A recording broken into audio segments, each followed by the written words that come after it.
All right. Here we go on a Sunday morning in Las Vegas, just after 8 o'clock. I'm Brian Feldman, and this is Out of Line. We are here live, same time every Sunday on Fox Sports Radio, 98.9 FM and 1340 AM, flagship of the Vegas Golden Knights. We're coming to you live from Kickers Gaming and Sports Bar, which is just down the road from Cashman Center. And Kickers has been and will continue to be our home. This because due to COVID-19 protocol, all live shows have been booted from the Fox Sports Residential Bancorp studio. So if you're up and mobile, come on down and join us. And hey, we're here for about another hour right now. Joining me on the show is social media director. Nobody beats the Wiz. Nobody beats the Wiz. Yeah, the Wiz is the only social media director, former intern in the world with his own theme music. Also part of the show and social distancing back in the Fox Sports Residential Bancorp studio. Producer and future WWE star Dino Damon Cotton. Also Dino Damon does a heck of a lot of other things, including last week. He was actually performing last week, Spencer, in an event that took place. I wasn't able to make it. It was last Saturday night, but we'll have to ask Damon about that. So, Damon, if you got your microphone hooked up, you could join us here in a second. The show is also streaming on the LV Sports Network, and you can watch the show on Facebook Live. The page is called Out of Line. That's OUTTALINE. You can also follow the show on Instagram and Twitter at Out of Line. Fox Sports Residential Bancorp studio line is 702-876-1340. Hi, this is Bubby, and it's time for What's on Tap. Title sponsor, Residential Bancorp. Whether purchasing a new home or refinancing the home you already own, Residential Bancorp is the company to turn to for all your home financing needs. America 1 year at a time, and now offering $2,500 towards closing costs on any home loan that you qualify for in the state of Nevada. On tap, the Vegas Golden Knights, 2 late goals. They win Game 3. Yep, that's right. The Vegas Golden Knights, huge win at T-Mobile Arena in front of a near-capacity crowd for the first time since the pandemic hit. David Shane of the Las Vegas Review-Journal will be joining us shortly to talk about that game, today's Game 4, and the Knights' chances in the series against Colorado. The Bears in the NBA playoffs, and an old superstar stepped in and picked up the slack. The Las Vegas Aces won yesterday, and the Las Vegas Aviators will soon be home for almost 2 weeks in a row. So if you haven't checked out a game at I almost said Cashman Field. How about the Las Vegas Ballpark up in Summerlin? This is going to be a great opportunity to do so. Hey, that's what's on tap. If you're looking to buy a home or to refinance the home you currently own, choose a company you can trust. One day at a time. And right now, Residential Bancorp is offering Nevada home buyers $2,500 towards closing costs for anyone and everyone who qualifies for any home financing program. Call 702-964-5720 for details. Hockey players, as you know, are warriors. They don't give up. They come to play every game. It's time for Nightcap, a cupful of the Vegas Golden Knights. From highlights to interviews to special events, the puck starts here. Here's Pietrangelo with a shot. Stop made by Grubauer. Rebound scores. Carlson. Through center. Riley Smith tips it in. Smith in front. Great chance. Oh, Marchessault scores. Here's Holden. Back in for Stone. Mark Stone drops it. Holden fires. They score. The Vegas Golden Knights. 2 late goals. They win Game 3. Yeah, Vegas Golden Knights win 3-2 in dramatic fashion. And I'll tell you, Spencer, while we're waiting for David Shane to join the show, I will tell you that what a monumental win it was for the Vegas Golden Knights.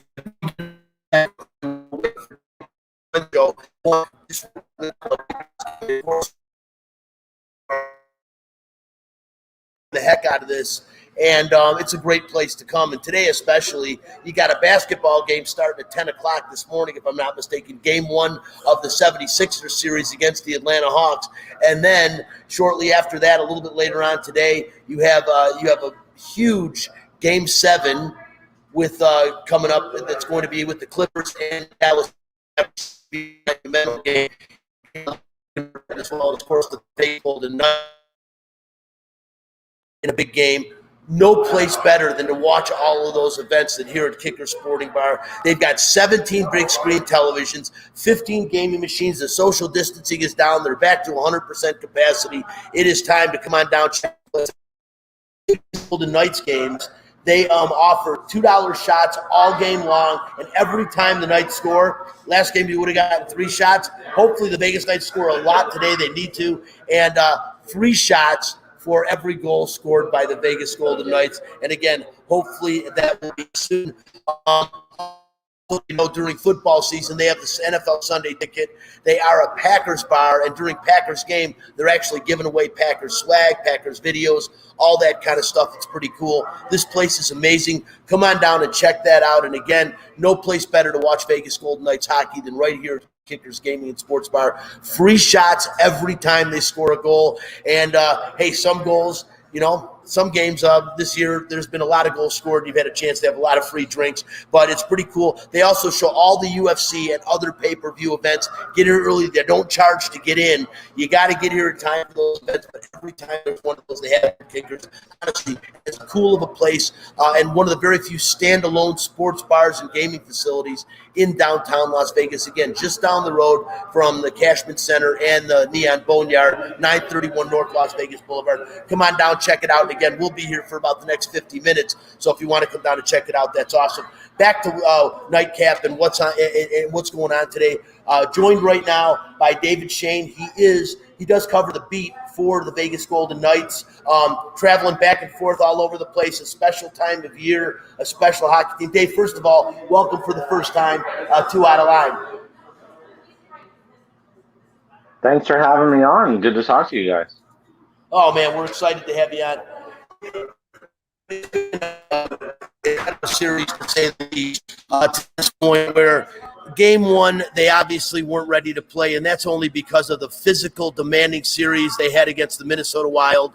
A lot of people question Pete DeBoer's decision to put Mark Leonard in game for game 1. I understood it, being that you're giving Marc-Andre Fleury a rest. I just wish you would have given him a little playing time in the Minnesota series. I said to Spencer,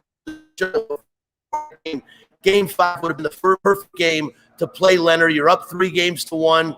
You don't really want to give away a game, but you don't look at it that way. You got Robin Leonard, who last year at the end of the season looked like he was going to be the heir apparent to Fleury and start this year as the starting number 1 goaltender.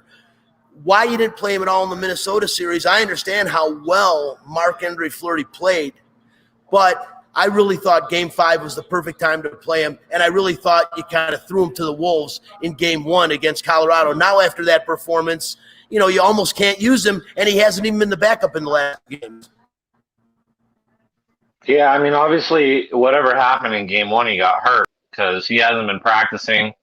He hasn't been at the morning skate, and like you mentioned, Logan Thompson has been the backup. So clearly something happened in that game. I think, him trying to slide across and stop some of those, kind of one-timer, easy looks that the Avalanche had. Maybe he pulled something. I never tried to play doctor. I don't want to speculate, or anything like that. Other than to say, obviously, some kind of injury happened. You wouldn't be listed as day-to-day otherwise. I guess I'm with you a little bit in terms of if you're going to play him in that series against Minnesota, you probably would have played him in game 5.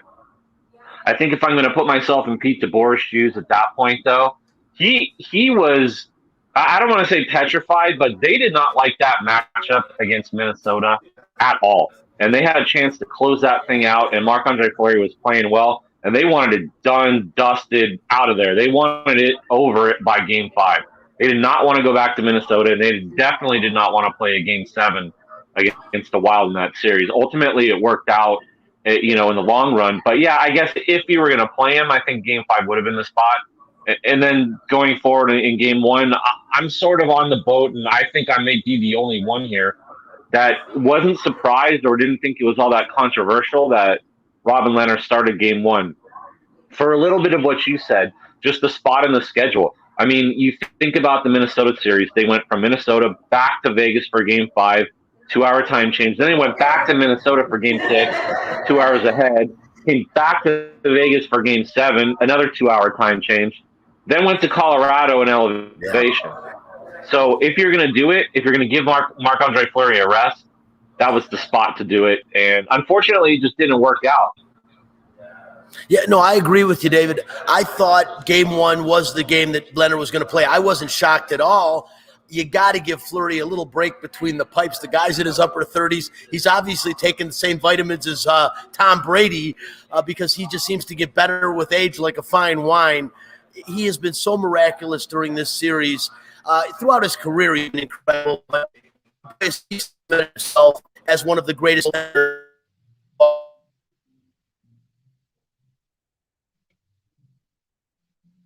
playoff wins now. He just continues to do magical things. And being from Detroit, I used to go to games in Detroit, the Pistons, years ago when they drafted Isaiah Thomas, just to see Isaiah Thomas play because you never knew when something spectacular was going to happen. Same thing with Barry Sanders on the Detroit Lions. You never knew when he was going to do something special.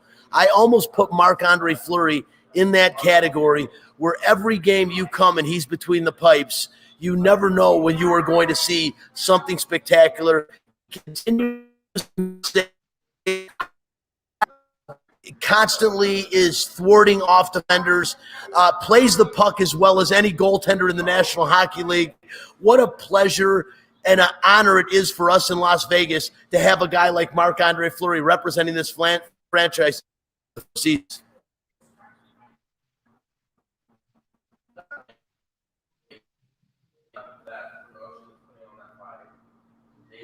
We got the.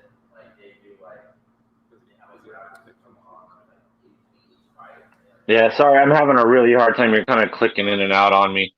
The one thing I'll say is, just to go back to the Robin Lehner thing, they did the exact same thing last year in the playoffs that Lehner shut Vancouver out in Game 7, and then they gave Marc-Andre Fleury Game 1 against Dallas in the Western Conference Final right after. So Pete DeBoer kind of followed his own precedent. I don't think anybody should have really been shocked in that regard. You've got $5 million worth of goaltending sitting on the bench.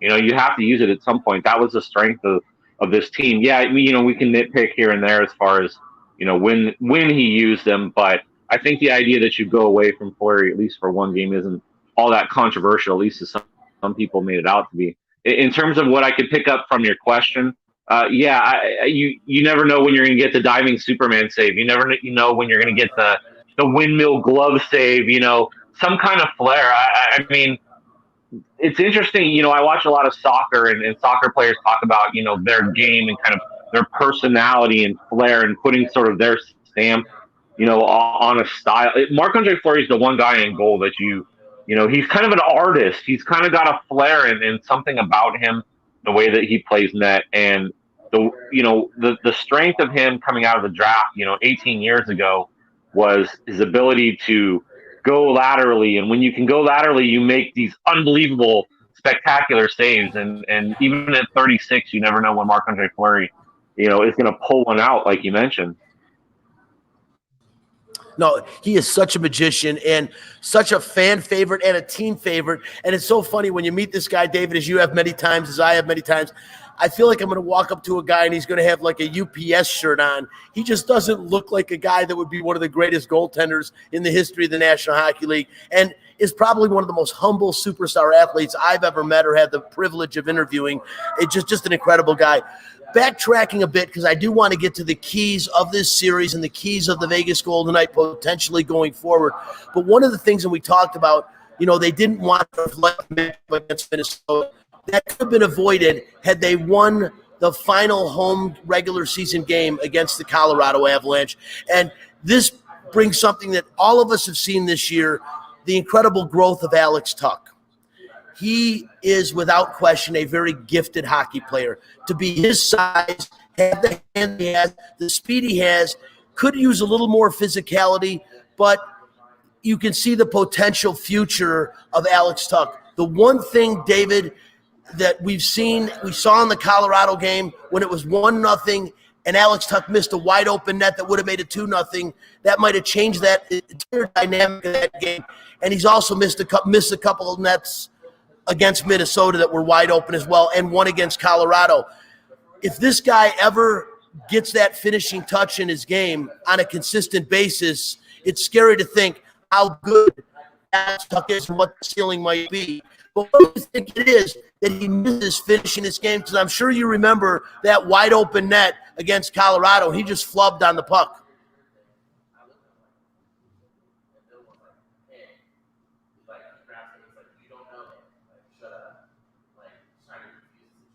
He might not be hearing us real well. And then he tells me, he goes, Jeff knows Caesar. Because they all want to play Caesar, all in the group together. Sorry, I moved. You still there, David? You hearing us?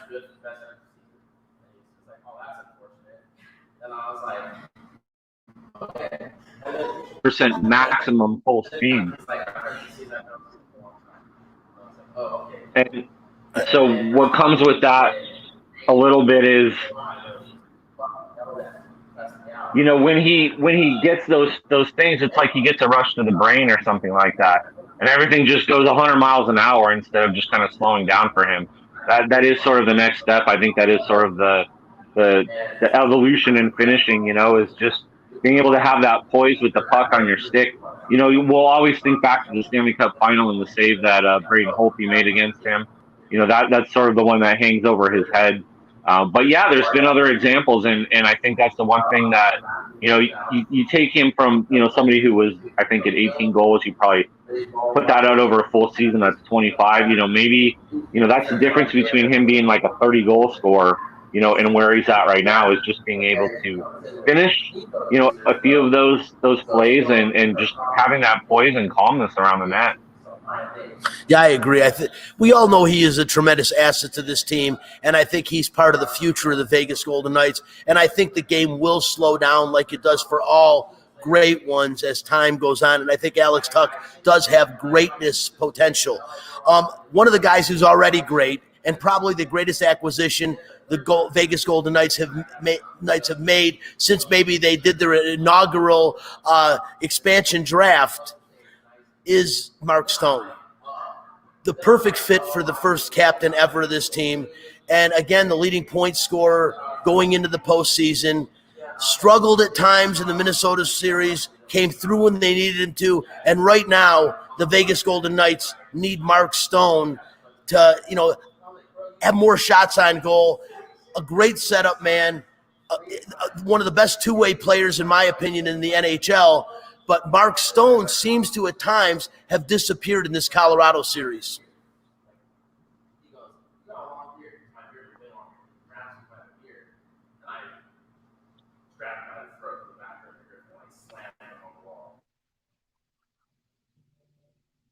Yeah, so a lot of that has to do with the matchup, and he's been against Nathan McKinnon and that line and trying to do a defensive job and focusing on that, you know, for the most part. I think they did a good job in game 3 and sort of let, you know, the second line, the Carlson, feast on their matchup. It was something that I wrote about in the Review Journal. You know, as long as Nazem Kadri is suspended and not in the lineup for the Avalanche, that's an issue, and that's a matchup that the Golden Knights can exploit.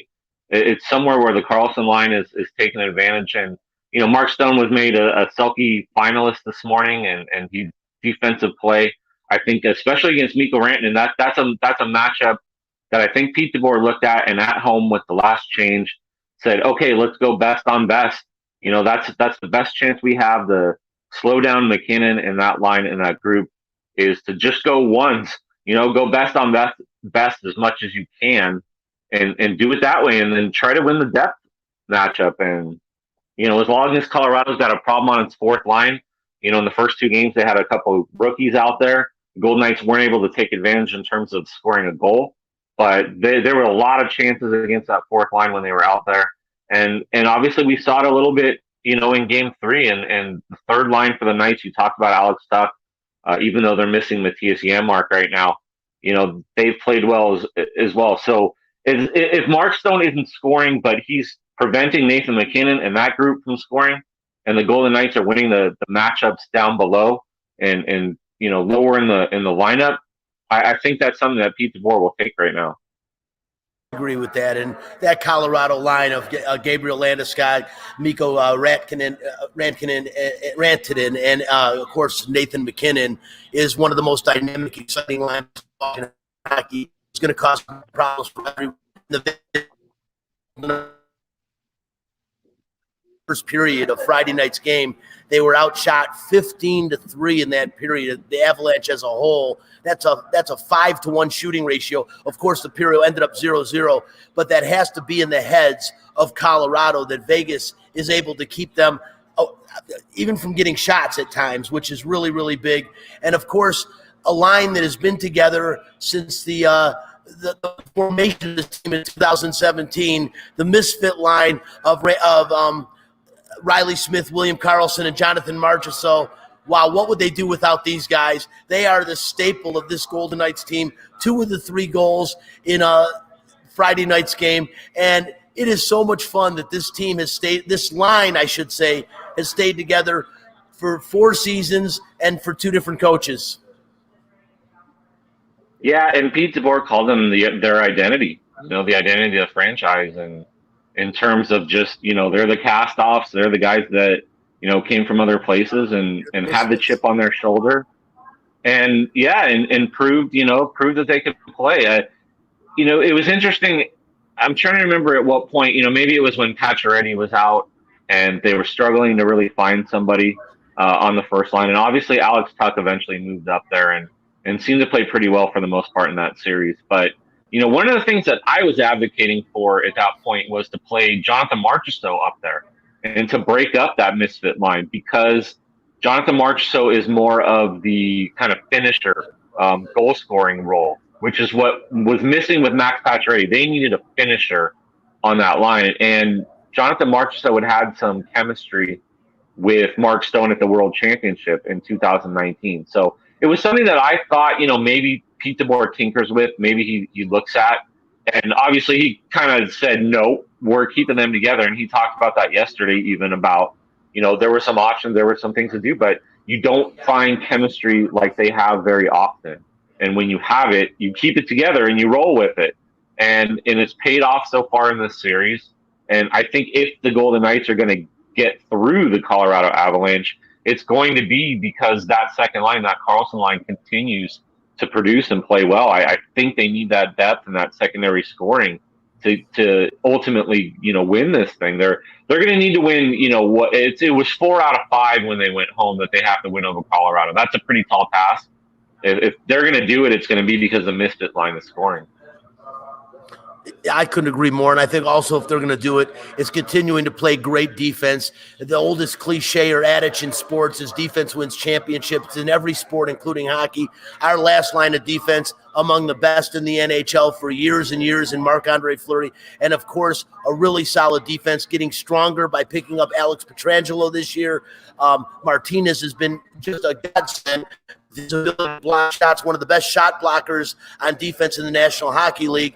And then you have guys, staples like Shea Theodore, who is emerging as one of the best two-way defensemen in the National Hockey League. A guy that can put the puck in the net, tons of points. Last year, the leading points scorer for the Vegas Golden Knights in the postseason, and Shea Theodore has just turned into a magical player. Amazing he didn't make the initial lineup in 2017, and it was funny. I talked to him right after, and he said, "I'm never going back down."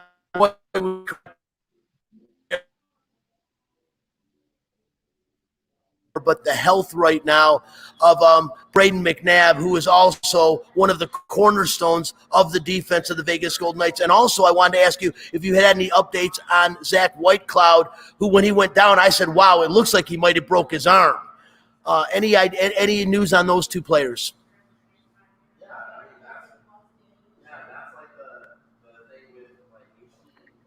Whitecloud came back in the game, so assuming that he's going to be okay. They didn't practice yesterday, so we didn't have a look if he was on the ice or anything, and Pete DeBoer wasn't asked directly about it. So I would assume Zach Whitecloud would be okay, and if we asked him, Pete DeBoer is probably going to say he's a game-time decision. So that seems to be the standard answer in the playoffs. Braden McNabb is coming up on his 10 days as far as COVID protocol, but, I mean, he's in protocol. So there's no mystery as far as whatever's going on with him and whatever has to happen. Like, it's 10 days minimum. And then at that point, like, they can maybe clear him to get on the ice a little bit. Same thing happened with Pietrangelo and Tomas Nosek. But it's 14 days before you're even cleared by the doctor, and you go through the cardiac tests and all that stuff. That's clear in the protocol. So we're not going to see Braden McNabb for at least a couple days. And, you know, at least until he's on the ice, it's not really even anything to worry about. And Nick Holden's playing pretty well too. So, I mean, you kind of almost have to wonder, as long as, you know, they're playing as well as they are back there. And to go back to your earlier question, as long as they're limiting shots and frustrating the Avalanche, you know, the way that they are, it's interesting how this series is flipped. They score 7 goals in the first game, but in the second game, it was a grind for them to get 2. And then the third, in overtime, it took, you know, a penalty that Pete DeBoer called a soft call for them to even get the power play and all that. They were starting to realize it was going to be a struggle to score and to produce offense in the series. And then, you know, obviously in game 3, you know, they had 20 shots. They had 2 goals. Obviously, Mikko Rantanen made a great play in the third period and all that. But they're struggling for offense, and it's a grind for them, and it's hard for the Avalanche right now. And, you know, the narrative coming out of their locker room is very different right now than it was, you know, a few days ago, in terms of the struggle that they're having, in terms of they understand now that they're in a fight here in this series. And game 4 is going to be a real swing game in terms of, you know, 3-1 looks very different than 2-2. This is Out of Line, and we are talking to David Shane. He covers the beat for the Las Vegas Review-Journal. Probably read him all the time in the sports section with the Golden Knights. Couple more questions. David, I'll let you get going. We got a long day today. We got a game tonight at 5:30. Who has been the biggest surprise to you in this postseason for the Vegas Golden Knights? You know, and I don't think it's a huge surprise, because Chandler Stevenson has had his best season in the NHL this year. But I think he's continued to be dynamic in the playoffs and really an integral part of this Golden Knights team. He's been my biggest surprise. Who's been yours?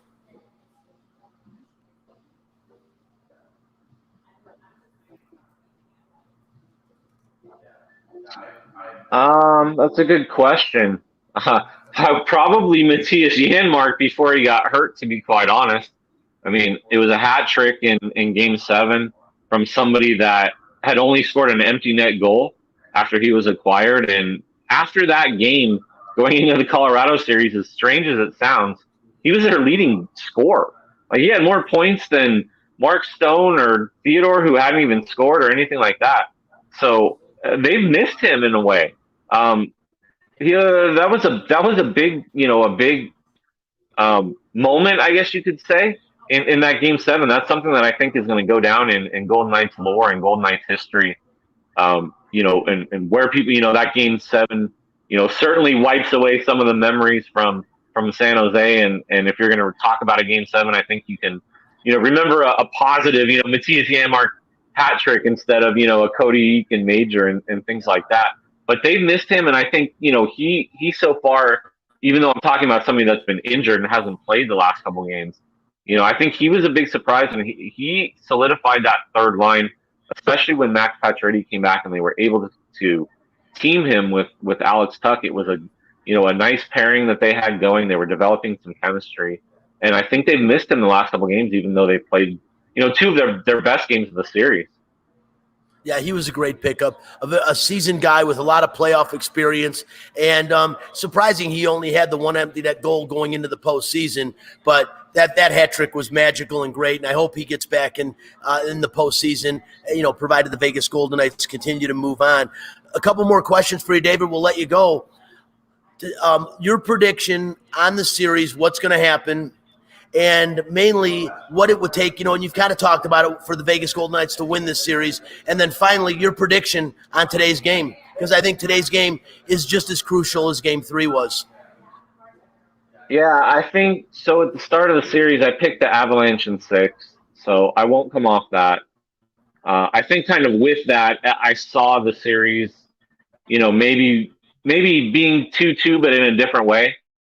I thought the Golden Knights could steal game 1 or 2, and I thought the Avalanche would answer. I thought it would be hard for both teams to hold serve at home.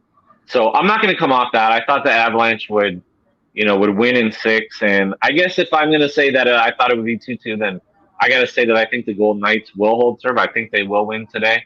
I think they have some momentum. I think they've been getting chances. It was the one thing in the Minnesota series where you wondered at times that they would even be able to generate shots against the way that Minnesota played.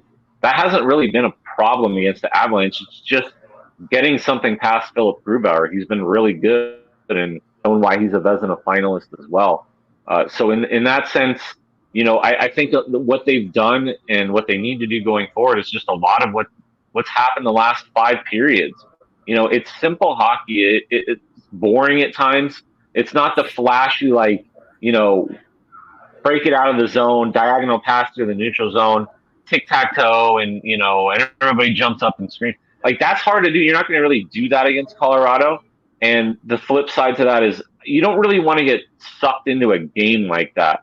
You don't really want to start trading chances with them. That's not the blueprint. The blueprint against Colorado for the Knights is to be a big, heavy, strong team. Get the puck in deep, cycle it, try to generate offense around the net, work it out to the point. Not getting into the rushes and things. They've been able to do that a little bit when they can create turnovers in the neutral zone, clog it up, and move it quick. You saw the Riley Smith goal. I'm trying to remember which game it was. It was my brain is mush, but Shea Theodore stepped up in the neutral zone and created a turnover. Marchessault hit Riley Smith coming down the left wing. And then he cut into the middle and scored on a backhand. I think that was the tying goal in Game 2, if I remember right. But those are the types of things that they can do to transition. But it's not about getting into racehorse hockey with Colorado. They need to do the boring, simple, almost trapping, kind of clog it up things that they've done. Get pucks behind that defense, really pound them. That's a smaller, undersized, quick defense that the Colorado Avalanche have, but the Knights have big, strong, heavy forwards, and if they're able to get bodies on them and grind them on the wall, slow them down, wear them down in a game and in a series, I think that's their best bet. I would agree with you 100%. I think shutting down, my keys were, and I've been saying this, is shutting down that number 1 line of Landeskog, Rantanen, and McKinnon, and one name, Marc-Andre Fleury. Without him, they're not to this point, David. And Marc-Andre Fleury is still a gem. And I think Marc-Andre Fleury is going to continue to have to be lights out for this team to have any chance of going forward. Yeah, I think anytime you're in the playoffs, if you're going to make a deep run, goaltending's the most important position. And certainly if Robin Lehner is out, if he's day-to-day, which could mean tomorrow or it could mean, 7 days or 10 days, Marc-Andre Fleury is going to have to shoulder the load. And I don't think that was a surprise. He was probably going to have to do that anyway. But they're going to need him to play well. They're going to need him to, come up with big saves like he made against Rantanen there in the final minute. Colorado is going to get its chances as much as you want to, slow down that top line. It's kind of that old Sports Center saying you can't stop them. You can only hope to contain them. So it's going to be, on Marc-Andre Fleury to come up on the back end and make those saves, win Rantanen, win Landeskog, and win McKinnon, get those looks, because it's going to happen. It's just a matter for the Knights of limiting them and then having Marc-Andre Fleury, the dude, I guess as the Knights now call him, come up big. He is David Shane. He is covers the beat for the Las Vegas Review-Journal, the Vegas Golden Knights beat. And David, final thing, I said my NHL Stanley Cup final this year, the Colorado Avalanche, and when they switched the playoffs a little bit, I said the Boston Bruins, an old veteran team that's probably on their last leg as far as, guys like Marchand and stuff. How many more years can they play? Boston playing really well, although New York tied up that series. Who's hoisting the cup at the end of the season?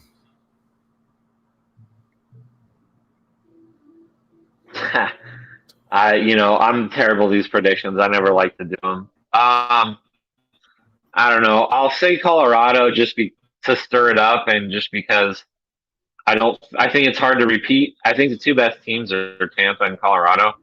I think if Boston does get by the Islanders, I think as long as Tampa Bay keeps growing into its game, as long as Vasilevsky is playing well, and as long as Kucherov, is playing the way that they played. My question with Tampa Bay going into the playoffs was, you don't have a guy all year, you play a certain way, and your group gets used to it, and then all of a sudden you drop an element into that where everybody maybe has to defer to him because he's a top player and he's a top point producer and offensive driver.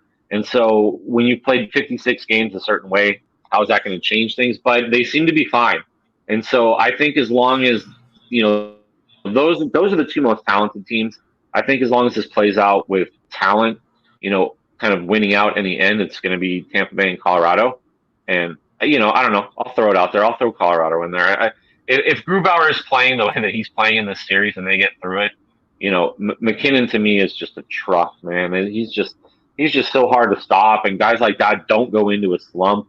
And if they get Kadri back at some point and they get some depth scoring, I just think Colorado is a really tough team. I agree. Nathan McKinnon, one of the most dangerous and scary players in the National Hockey League when it comes to skating. There's just nobody that can stop him. His first step is as good as anybody. And I agree with you on Tampa Bay. Amazing. A guy like Kucherov can be out with an Achilles injury the entire season, come back for the postseason, and immediately put the puck in the net. And, of course, with him and Stamkos, and in my opinion, still the best goaltender in the National Hockey League in Vasilevsky, that team is going to be such a tough out. I agree. I just like the Bruins because of the veteran leadership that they have, and Tuukka Rask is playing really well in net again. David Shane, we appreciate you. We'll see you tonight at the game, and we'll definitely have you on the show again.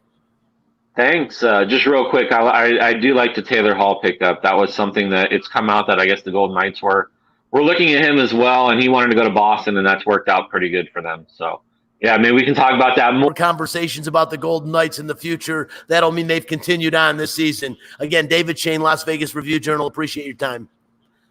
All right, Spencer. It is time for Fact This.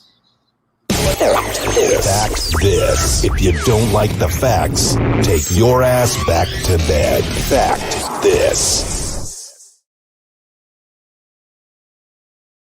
Number one pick of the LA Clippers and former Detroit Piston Blake Griffin turned back the hands of time yesterday in the Brooklyn Nets 115-117 win in Game 1 of the Eastern Conference Semis. He scored 18 points, grabbed a team-high 14 rebounds, putting in 35 minutes on the hardwood.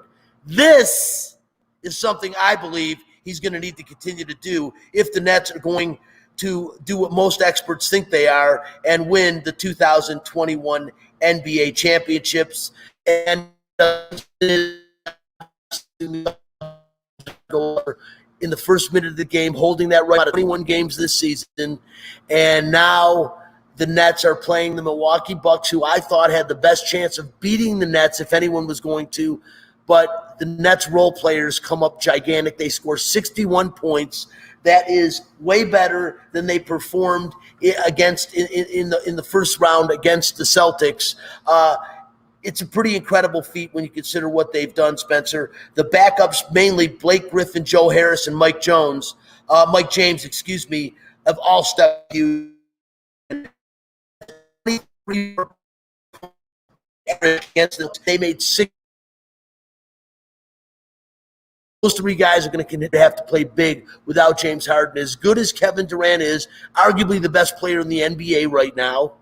And, of course, Kyrie Irving, a tremendous compliment, as good on the point as anybody in the league when he's playing his best basketball. But you need a three-headed monster to win the NBA Finals, and they don't have one. But when you take Joe Harris, Blake Griffin, and, again, Mike James, that can the three of them cumulatively can make the third head of that three-headed monster for the Brooklyn Nets. Well, first one, I wanted to ask you about this because Blake Griffin had 18 points and 14 rebounds in it. I don't even know if Blake Griffin ever played more than a Detroit Pistons uniform. But as I was driving over here, I was actually thinking about Blake Griffin on the Detroit Pistons. And clearly, I mean, in retrospect, he didn't want to play. But I wanted to get your opinion because not every move is going to make out in any sport. You just have to try to make it happen, right? So do you feel like going back in time, it was a mistake to trade for Blake Griffin, or in the moment, did it feel right for the franchise? Yeah, in the moment, it felt right for the franchise, and I think it was more for Blake Griffin than anything else. He wanted out of Detroit so bad. It was obvious, and it's wild because he was their best player and a very important role player on the Brooklyn Nets, but that shows you how bad the Detroit Pistons are when you look at that their best player is a role player on another squad. Granted, the Brooklyn Nets might be the most talented team in from top to bottom in the National Basketball Association, but no, I think it was a good move for Blake Griffin. Obviously, a great move for the Brooklyn Nets. You know, the Pistons, what are they going to do anyways? You get something for the future you're building, and Blake Griffin isn't going to be your future. Blake Griffin is your present, and the present is the Brooklyn Nets. And 18 points, 14 rebounds, 35 minutes, a huge game for Blake Griffin. He had 8 points in the it was going to be a big game for him. He played tremendous defensively, showed great ball hawking ability, and how much hustle, twice forcing jump balls by getting down on the floor and refusing to let the basketball go. Huge part of that game, but it's still a big concern. If they're going to go all the way, I think James Harden needs to be part of that mix, but I just don't know. Re-aggravating a hamstring injury, perhaps they brought him back too quickly. I don't know, but he was fine in the first series. It's just one of those things, and it was a shocker. But overall, how about Kevin Durant? Again, how big he is, Spencer. 12 of 25 from the field, 29 points, 10 rebounds. You know me and my statistics, but it's the 35th career payoff game with 25 points and 10 rebounds for Kevin Durant. I mean, those are superstar monumental numbers. That's how good he is. Kyrie Irving just shy of a double-double. He had 25 points and eight assists yesterday in the game too, but he had 20 in the first half, which was huge to get this team going. The score ended up 115-107, an 8-point game, but it was really a larger margin than that when you look at the big picture of this game. I don't know what the Milwaukee Bucks are going to do to answer what the Brooklyn Nets have, even though Giannis is ridiculous, 34 points, 11 rebounds. He had 26 points in the paint, which ties a playoff career high for him. He's huge on that. But the big Achilles heel for Giannis Antetokounmpo is his free throw shooting ability, Spencer. And I think ultimately that's why this team doesn't have the goods to win an NBA title. He is so good and so talented and has the ability to take over a game at any time. But again, it's the old hack-a-shack theory. Put Antetokounmpo on the line and he will gag. He did that yesterday in the game, shot very poorly. He was a 63% free throw shooter on the season. He's not doing that well in the postseason, but that is a big issue for the Milwaukee Bucks. You have a star player who you know is going to see the basketball an awful lot, and you know that by hacking him, you're probably going to reduce his point production. Yeah, I mean, to a certain extent, of course, and, you know, the Wizards tried doing that with Ben Simmons, the whole, like, oh, you can get 1 point per possession is better than 2 or 3. I don't know how I fall on that, but I would say the reality of the situation, at least in game one, had nothing to do with Giannis Antetokounmpo. His criticism is that he wasn't able to get it done in the playoffs, and scoring 34 points is pretty good, right? It was a game high. The real problem for the Milwaukee Bucks, as I'm looking down the stat sheet here, were the guys who everyone says that needed to step up offensively on behalf of him. Jrue Holiday did have 17 points, but it was 7 of 19 shooting. And then worst of all, Chris Middleton was 6 of 20. Can get it done. And if you could stop the Brooklyn Nets to around 115, maybe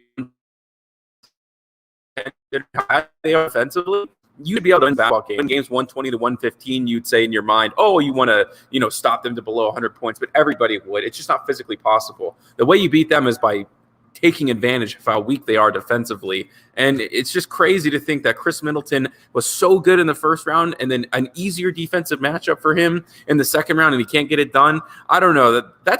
They should have won that game. I mean, to have James Harden go down, because he could come back. We don't know the severity of the injury just quite yet. To win a series against championship teams, you have to be able to take advantage of the moment, and they certainly did not in Game 1. It'll be interesting to see. Yeah, the two highest scoring teams in the NBA this year, the Brooklyn Nets and the Milwaukee Bucks, Milwaukee being number one. But yeah, defense, as you mentioned, is not something the Brooklyn Nets talk a great deal about. They actually played some decent defense at times yesterday, but definitely not a defensive-oriented team. You've got a team that likes to put points on the board a lot, and they do, and they're very successful because of the quality players they have.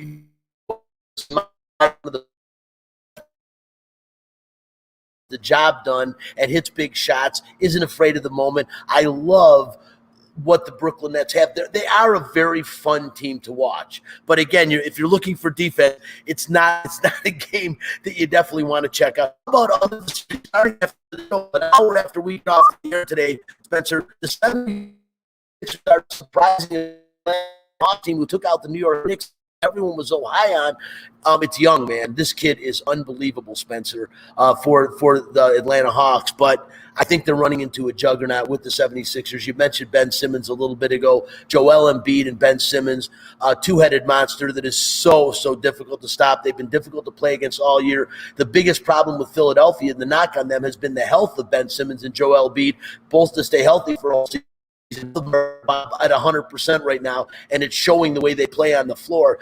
When people talk about the East, they completely disregard the number one seeded team in the East, the Philadelphia 76ers. Everyone's looking at the Milwaukee-Brooklyn matchup, saying that's the team that's going to advance to the finals. They're probably going to have to get through Philadelphia. I can't see Atlanta having another upset victory and getting by 7 games and beating the 76ers. But the 76ers are not a team you should turn your head on, right? Yeah.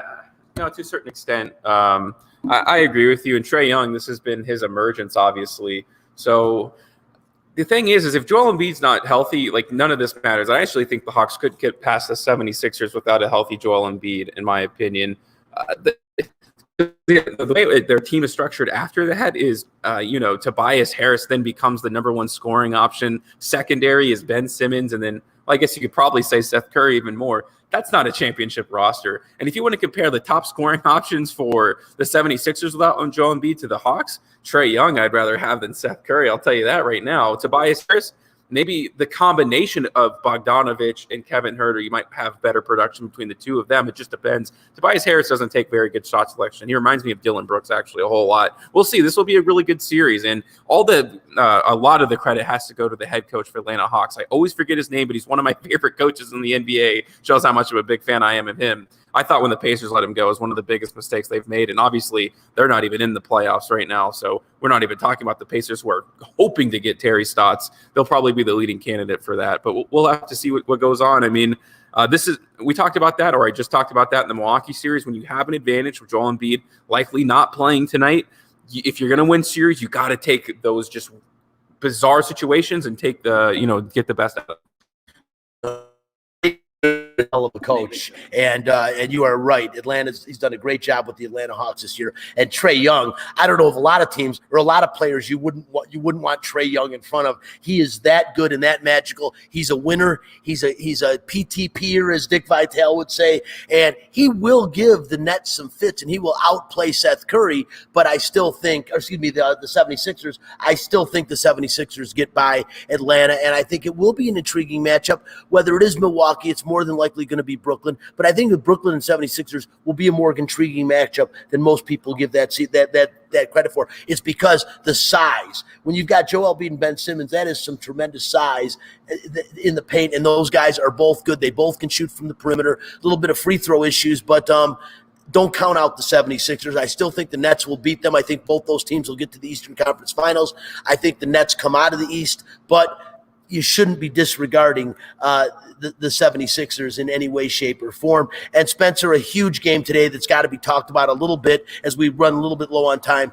Again, Game 7, L.A. and Dallas. Most people thought the L.A. Clippers would walk through this matchup, maybe a 5-game series. But there's a guy named Luka Doncic that said, no.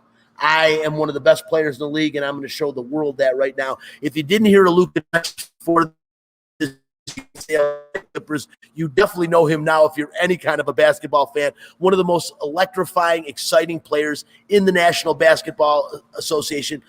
Can play defense when he wants to. We've seen that. He's a Charlie Hustle type of guy. He'll go on the floor for you, but the bottom line, he flat out scores. He reminds me of, I don't even want to say a poor man's Larry Bird because he's so young still, but that's the kind of guy he reminds me of, a guy that can shoot from anywhere, a guy that can have the rock in his hand at any point in time of the game, including I think the Clippers get by this, and I think the Clippers could end up as the Western Conference representative, but I'm not counting Dallas out. Luka Doncic and that team is this magical.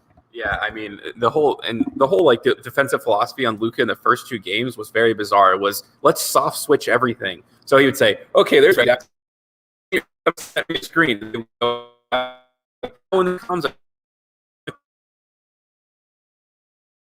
Which is the correct decision to do. He had a decent, I think, game 4, if I'm not mistaken, where he shot a bunch of times, but it was a little inefficient and his team was a little rusty for it. So I think you can let Luka shoot at a very high volume as long as that you're taking one aspect of his game away. Either you're showing the double team at random times to kind of mix it up, or you're going under on screens. I think he shot like 7 of 13 from 3 in one game, like something ridiculous. But he's like a career 35% shooter from outside. I think that's also just, deny the passing lanes. Let him be the individual scorer. And Kawhi is going to be on him like the entire time in Game 7. They may not do as much switching, or if they do, it'll be the only switch between Paul George and Kawhi Leonard. But the thing about the series, and obviously last game, was, man, Kawhi Leonard shooting like over 70% in their wins in this series. Not just in one game, because he did shoot 70% in the last game. No, all 3 of their victories came from Kawhi Leonard shooting over 70%. You love your statistics. I don't know how many times that's been done. I don't have the number off the top of my head, but I would imagine it's a pretty short list. I don't have that number, Spencer, but you are right. Kawhi Leonard is magical, and when him and Paul George are both clicking, you need a two-headed monster. They could get it. I don't think they'll win the NBA in the Western Conference Finals. Again, they've got to get by a very stout, tough Luka Doncic and Dallas Mavericks team today. And finally, the last matchup, not really a huge surprise. The Phoenix Suns ousted the LA Lakers. A lot of people like the Lakers. So many futures bets. I know all the books are so happy in Vegas that the Lakers are gone, but the LA Lakers got bounced. But the real reason is Anthony Davis. I mean, he was the MVP last year in the playoffs. I mean, as great as LeBron James is, you see what LeBron James is without